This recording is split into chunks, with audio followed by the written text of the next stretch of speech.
Malgré les ressentirs de mortiers sur la région du Negev, Israël a choisi de rouvrir les points de passage de la bande de Gaza, permettant à plusieurs camions de marchandises de transiter de nouveau vers le territoire palestinien.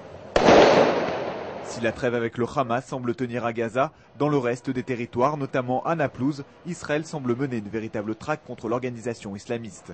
Dans la nuit de mardi à mercredi et pour la deuxième journée consécutive, Tsahal a effectué plusieurs perquisitions contre les institutions du Hamas, dont 6 mosquées. Last night, the municipality council building has been intruded by Israeli forces, and they blew up the doors, to many rooms in the buildings. They fiddled with the computers. Mais à Gaza comme à Naplouse et les autres localités palestiniennes, Tsahal se défend de mener deux politiques distinctes face au Hamas et maintient que ses forces ne font que poursuivre leur lutte contre le terrorisme. The main target is neutralizing Hamas's terror activities.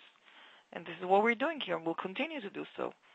If we're talking about Hamas schools, or Hamas mosques, or Hamas charity organizations, they all work under the same agenda.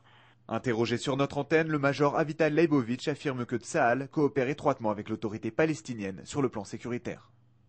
On the tactical level, we have ongoing meetings between Israeli officers and Palestinian officers from the Palestinian Authority, and we have good cooperation in many subjects. C'est donc dans ce contexte qu'une délégation du Hamas est arrivée mercredi au Caire pour reprendre les pourparlers avec Israël en vue de passer à la deuxième phase de l'accord de trêve. Toujours sous médiation égyptienne, ces discussions doivent porter exclusivement sur un échange de prisonniers qui impliquerait la libération de centaines de détenus palestiniens contre le soldat Gilad Shalit, toujours retenu en captivité quelque part dans la bande de Gaza.